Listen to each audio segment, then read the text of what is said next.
The Erie Canal was the first major waterway built in the United States. Opened in 1825, it crossed the state of New York from Buffalo near Niagara Falls in the west to Albany on the Hudson River in the east.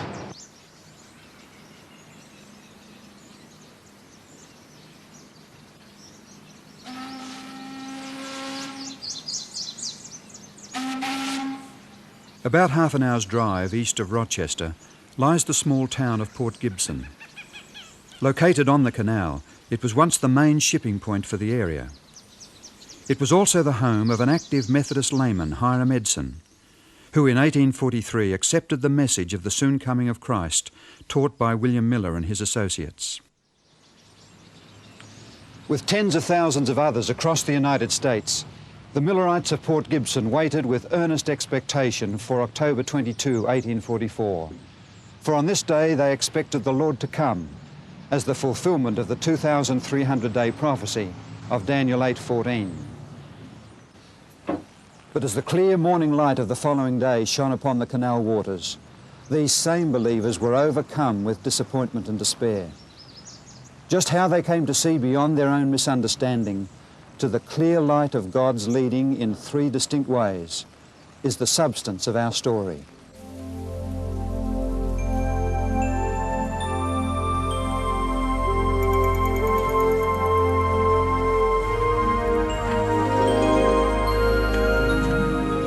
There were many Adventist believers who gathered at Hiram Edson's farm on October 22, 1844. Researchers established that this was his house, though rooms have been added on both sides since the time Edson lived here. On that cool October morning, the disappointment of Edson and his friends became all too real. That slips off the tongue mighty easily, young fella. I beg your pardon, sir? I don't think you have any idea how devastated we were. What do you mean? I'm telling you, we experienced the worst kind of doubt. Some of us with more bitterness than others. We wondered if the prophecies of Daniel were wrong. We wondered if maybe the Bible was a fairy tale. And some of us even wondered if there was still a God in heaven. We went to my barn back there and we prayed. And after re-examining our faith, we decided that there had to be an answer to our dilemma. And what was that?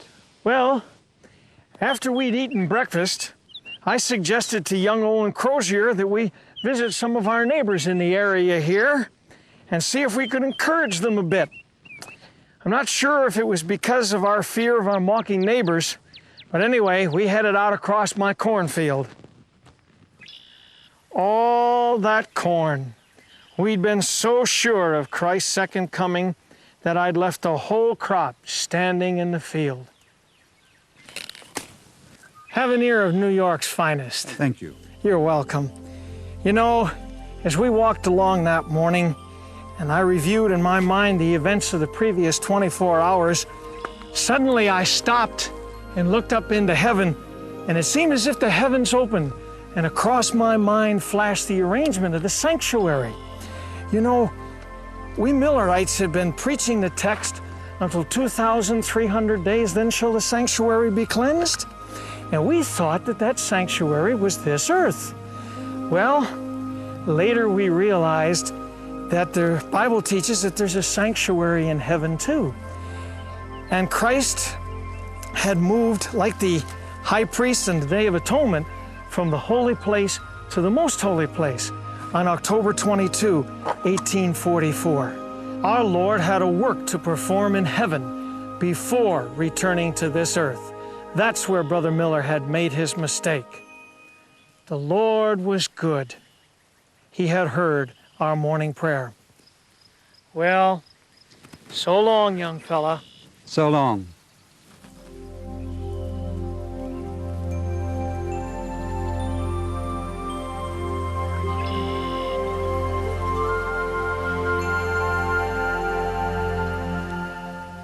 In the following months, Hiram Edson and his associates continued to study the subject of the sanctuary and its cleansing. As they thought of their own experience, they marveled at the similarities between their own disappointment and that of the disciples at the time of Jesus' crucifixion. Eventually, Edson persuaded his friend Crozier to publish their findings in an extra edition of the Millerite journal, The Day Star, February 7, 1846.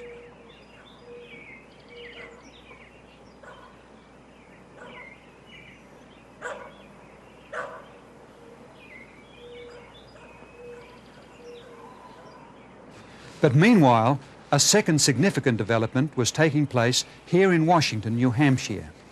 2 years earlier, in 1844, a Seventh-day Baptist lady had shared with a group of Millerite believers here her conviction that the seventh day of the week should be observed as the Sabbath.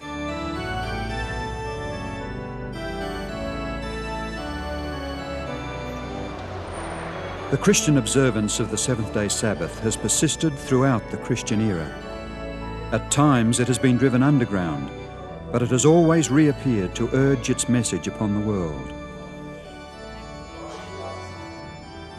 From the days of the Apostles down to the 5th century, it continued in various parts of the Roman Empire.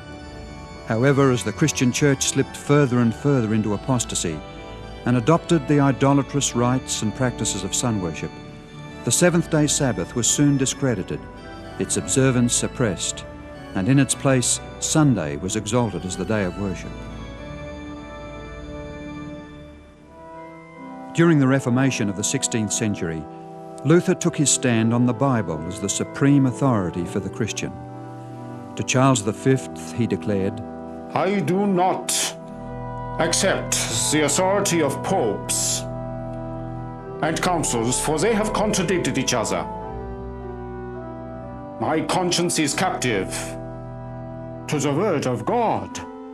This appeal to the Bible and the Bible only was the very foundation of the Reformation.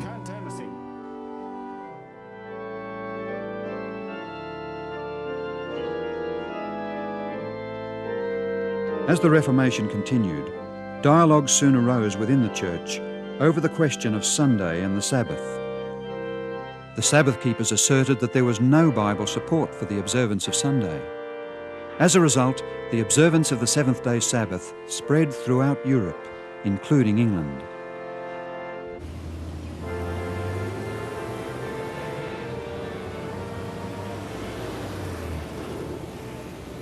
There, agitation over the Sabbath became the centre of controversy among the Puritans throughout the 17th century. Influential people were involved. Among the many who advocated the observance of the seventh day was a London barrister and a Commonwealth Speaker of the House of Commons.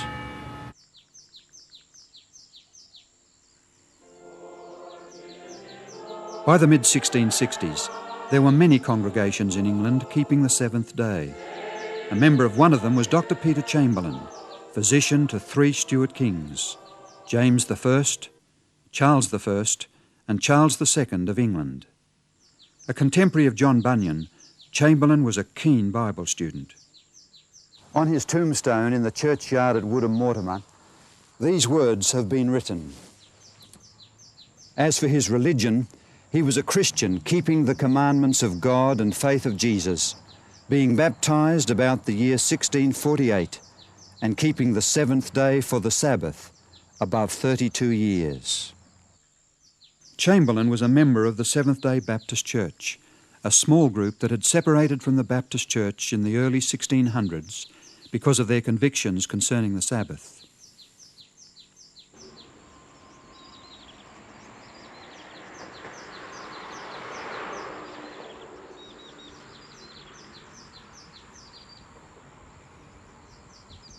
In 1664, Stephen Mumford, a Seventh-day Baptist from England, emigrated to the New World.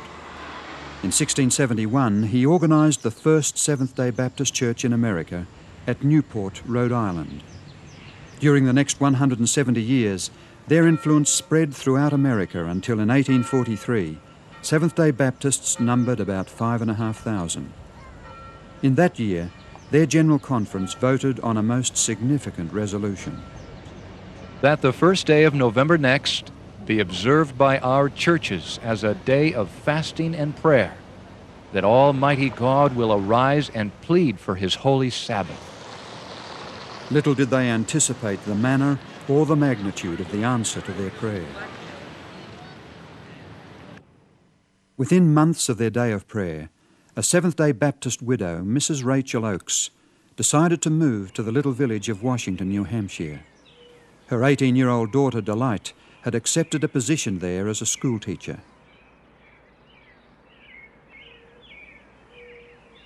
Driving into Washington today, the marker on the roadside states that this is the birthplace of the Seventh-day Adventist Church. What happened here to attract such a title?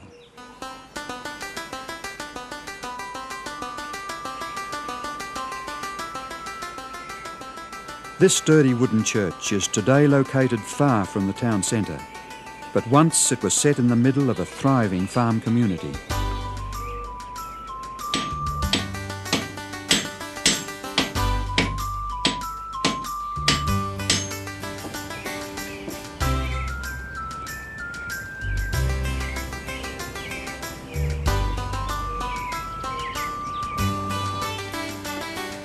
In 1844, Frederick Wheeler was the Methodist circuit-riding pastor of this church.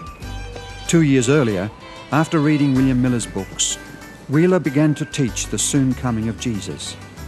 The majority of his congregation here also adopted Miller's teachings.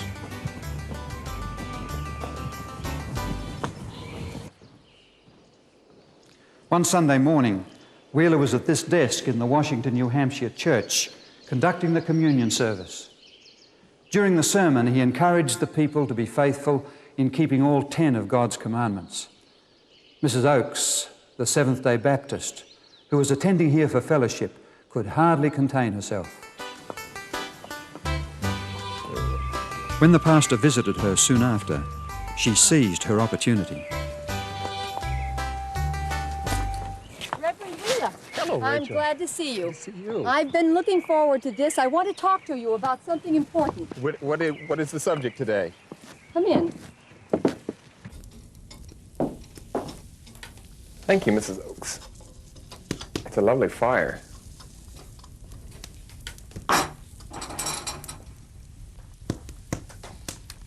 In Sunday service, Reverend Wheeler, you said that everyone who confesses Christ should obey all God's commandments. I am strongly of that opinion, sister. Well, I'll be making it clear. I came near standing up right then and there and saying something. I sensed as such. What did you want to say? I wanted to tell you that you had best put that cloth back on the communion table until you begin to keep all God's commandments yourself, including the fourth.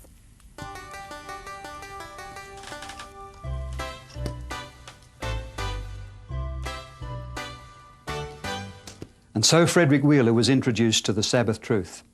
Soon after, he kept his first Sabbath, preached a sermon on it, and thus became the first Sabbath-keeping Adventist minister. Not long after the Great Disappointment, William Farnsworth, then in his late 30s, stood up in the Farnsworth family pew during the service and declared his intention to keep the Sabbath also. He was soon followed by his younger brother Cyrus, who was in his early 20s, his own wife and father and others. Forced to withdraw from fellowship, these first Sabbath keepers met in the large Farnsworth home not far away. It was not until some years later that they acquired eventual ownership of this church.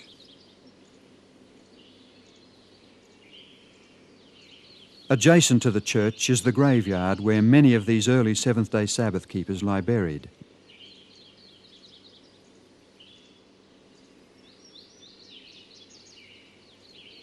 This marker reveals that Cyrus Farnsworth later married Rachel Delight Oakes, the school teacher and daughter of Mrs. Rachel Oakes. A short time after Wheeler commenced to keep the Sabbath, a second Millerite minister, Thomas Preble, joined him. Preble was a Free-Will Baptist who had travelled with William Miller and proclaimed the soon coming of Jesus. He became the first Sabbath-keeping Adventist to advocate the Seventh-day Sabbath in printed form in an article he published in February 1845. Among the many who read his article which was later printed as a tract, was Joseph Bates, a retired sea captain. He was impressed with its truth. Some years before, Bates had accepted the teachings of William Miller. He held key positions in the Millerite movement and managed to weather the storm of the disappointment of 1844 without losing his faith.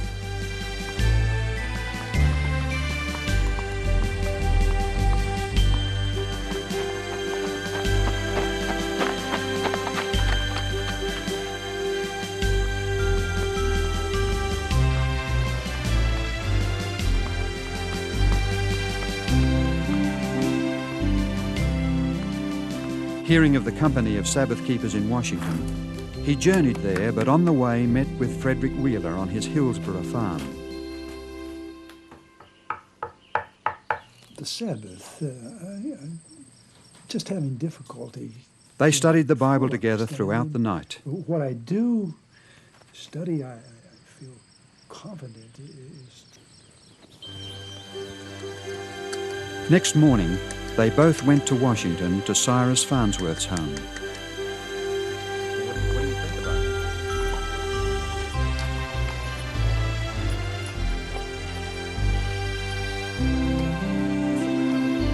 I've never had experienced such a challenge to my ministry. Some of my members are questioning me constantly.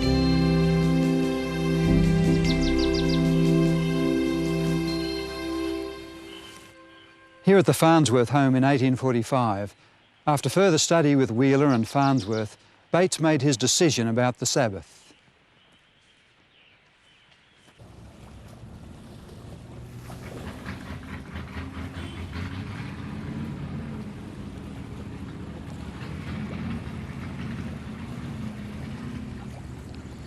Returning home, Bates was crossing the bridge between Fairhaven and New Bedford, Massachusetts. Only the approaches to the bridge remain today. On the bridge, Bates met an old friend, James Madison Munro Hall, who asked him a question. "What's the news, Captain Bates?" The news is that the seventh day is the Sabbath of the Lord our God. And Bates devoted the remainder of his life to proclaiming that news. In August of 1846, Bates published his own tract, The Seventh-day Sabbath, a Perpetual Sign. Its contents pointed to a spiritual heritage received not only from the Seventh-day Baptists, but also from the English Puritans and others before them. It contained as well an important new idea that heralded the prophetic significance of the developing Seventh-day Adventist Church.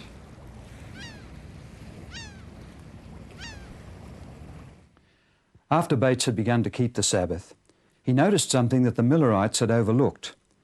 They had seen their movement as the fulfillment of the first and second angels' messages of Revelation 14, which were to be proclaimed prior to the second coming of Jesus. But there was also a third angel's message. Bates noted that Revelation 14 and verse 12 describes the people who are preaching these messages as those who keep the commandments of God and the faith of Jesus. This confirmed in his mind the importance of keeping the commandments. It seemed to him that the time had come for a people who had proclaimed the first and second angels' messages to recognize the third message and to keep the commandments of God and the Sabbath, the fourth command, enjoined. Earlier in 1846, Bates received a copy of the Daystar Extra, which explained Hiram Edson's insights into the heavenly sanctuary and Christ's ministry in the most holy place.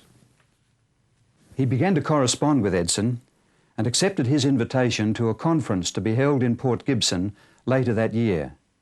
There, Edson shared his insights into the sanctuary, but Bates too had something to share. As Bates outlined his reasons for keeping the seventh-day Sabbath, Edson jumped to his feet and declared, "That is light and truth. The seventh day is the Sabbath, and I am with you to keep it." And keep it he did till the day of his death.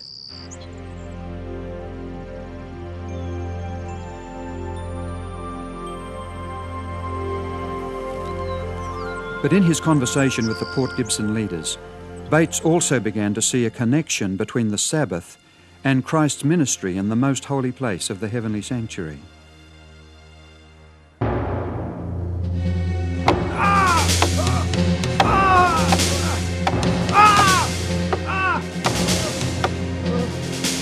Jesus was at the centre of both teachings. In one, he was the all-sufficient sacrifice as God's Lamb, as well as High Priest, ministering the blood and cleansing the sanctuary. In the other, he was the creator of the world and giver of true rest. The 1846 conference was the first public expression of such a connection.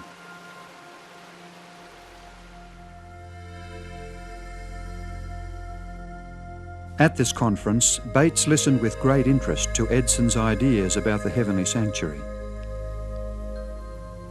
He knew that the Bible taught that the Ark of the Covenant was located in the sanctuary's second apartment, and that inside the Ark were the Ten Commandments. With great interest, therefore, he read Revelation 11:18, which speaks of the final days of Earth's history, when the nations would be angry and the time had come for the world's last judgment.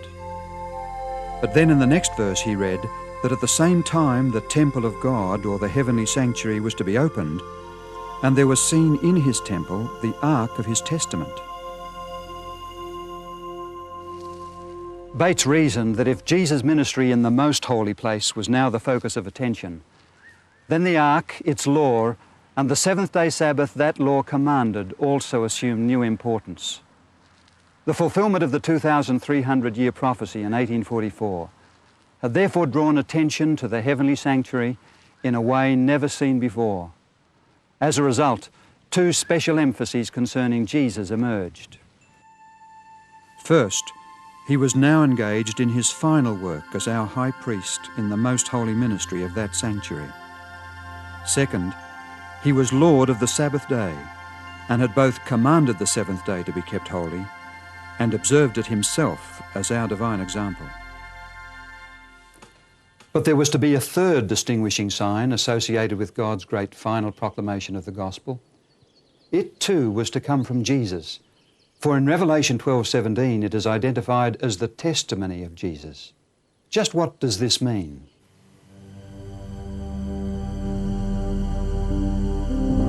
In Revelation 12, John describes the woman clothed with the sun representing the church. He sees her waiting for the birth of Jesus, then persecuted and led away into the wilderness, where God protects her for a period of 1,260 years. Verse 17 then says, "The dragon was enraged at the woman and went off to make war against the rest of her offspring, who obey God's commandments and hold to the testimony of Jesus."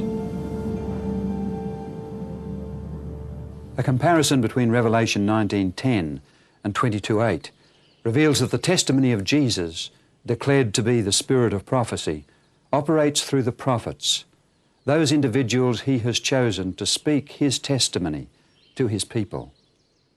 The Old Testament prophet Joel records, "And afterward I will pour out my spirit on all people. Your sons and daughters will prophesy, your old men will dream dreams, your young men will see visions. Even on my servants, both men and women, I will pour out my spirit in those days."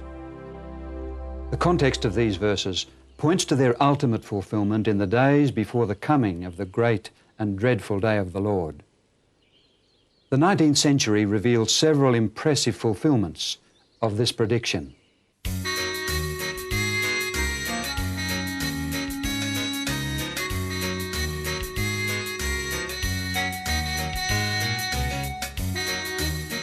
In the late 1830s, a young American black who was converted at the age of 17 moved here to Boston, Massachusetts, to prepare for the gospel ministry. His name was William Foy. During 1842, Foy received two impressive visions. He later published a description in a pamphlet entitled "The Christian Experience of William E. Foy," together with the two visions he received in the months of January and February 1842.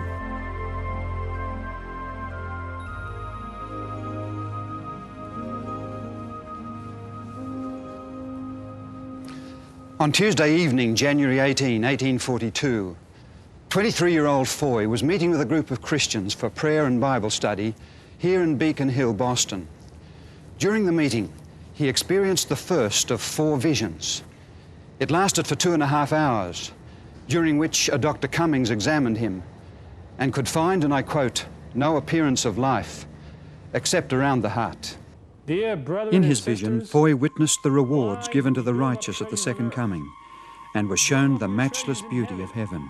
He was hesitant to share his visions, for he knew the prejudice against blacks. But less than 3 weeks later, he was given another vision while meeting in a crowded church. This vision, lasting 12.5 hours, revealed the scenes of the Great Judgment Day. It is with deep regret that I must now pass judgment upon your life. As a child, you were fortunate to have the benefit of God-fearing and loving parents. As the scenes passed before him, he saw that neither profession, politics, nor status can save, only a relationship with Christ. In fact, if notice had been taken of his vision concerning the pre-Advent judgment, perhaps the great disappointment 2 years later may have been softened, if not avoided altogether.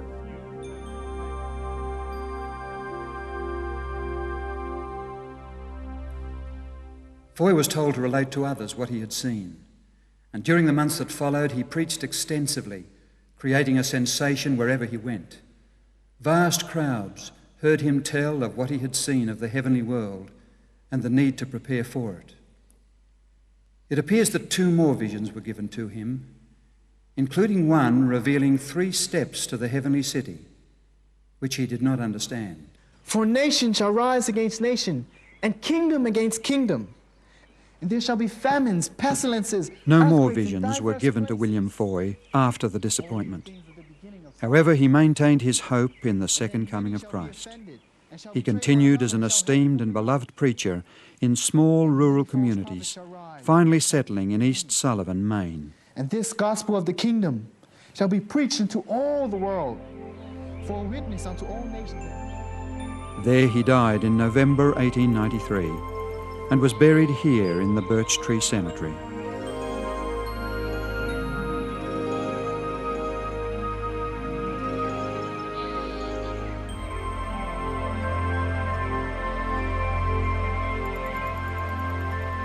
Shortly before the Great Disappointment, God placed the prophetic gift on another, Hazen Foss, who lived in Poland, Maine. He was 25 years old, well-educated, a good speaker, and a believer in the soon coming of Jesus.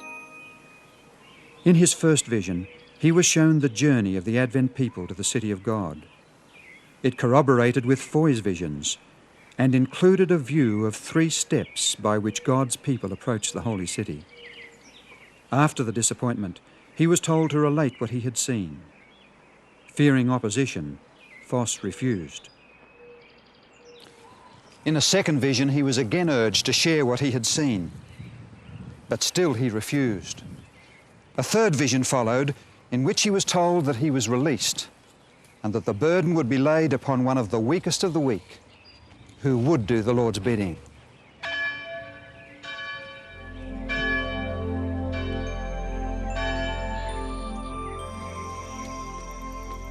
A few weeks later, Foss stood outside the door of a little chapel, listening to a miraculous story. He was urged to come into the meeting, but he refused. The manna, almonds, figs, pomegranates, and grapes, and the other fruit. I asked Jesus to let me eat of them. He said, "Not now. Those that eat of this fruit return to earth no more. You must go back and relate to others what I have revealed to you." Then an angel bore me gently down. What he heard was an account of a vision almost identical to the one given him. Who was it that Foss saw that night? Her name was Ellen Harmon, a 17-year-old girl so ravaged by tuberculosis it threatened to take her life. She could barely speak in a whisper and was often wakened from sleep by coughing and bleeding in her lungs. Yet God took this weakest of the weak and called her to give the testimony of Jesus to his people. Empowered by God's Spirit, she was to bear that testimony for the next 70 years. The explanation of the sanctuary, the seventh-day Sabbath truth, and a modern manifestation of the spirit of prophecy These three key revelations helped lead many through the disappointment of 1844. And it was the last of these, in the person of Mrs. Ellen Gould White, who was to continue to act as a compass for this fledgling group of believers well into the 20th century. It is to her story we turn next.